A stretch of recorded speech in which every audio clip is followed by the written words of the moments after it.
এক রাতে হঠাৎ চাঁদের আলো হারিয়ে গেল, চারদিক অন্ধকার। খরগোশ কাঁপতে কাঁপতে বলে, ওমা, আলো কোথায় গেল?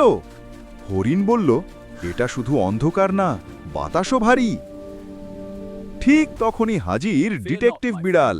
সে বলে, কিছু একটা জেগে উঠেছে। খরগোশ বলে, আমরা খুশি হয়েছি। হরিণও বলে, হ্যাঁ। বিড়াল মাটিতে দেখে কালো দাগ।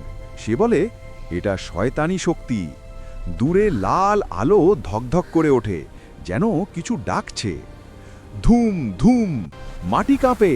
বেবি কচ্ছপ কাঁদে, আমরা কি বাঁচব? ডিটেকটিভ বিড়াল বলে, ভয় পেও না, আমি আছি।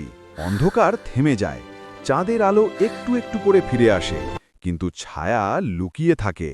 ডিটেকটিভ বিড়াল চোখ সরু করে বলে, এইটা শেষ না, এটা শুধু শুরু। বন্ধুরা, সামনে কি হলো জানতে চাইলে কিন্তু লাইক আর ফলো করে রাখো। আর ইউটিউবে দেখলে অবশ্যই সাবস্ক্রাইব করে দিও।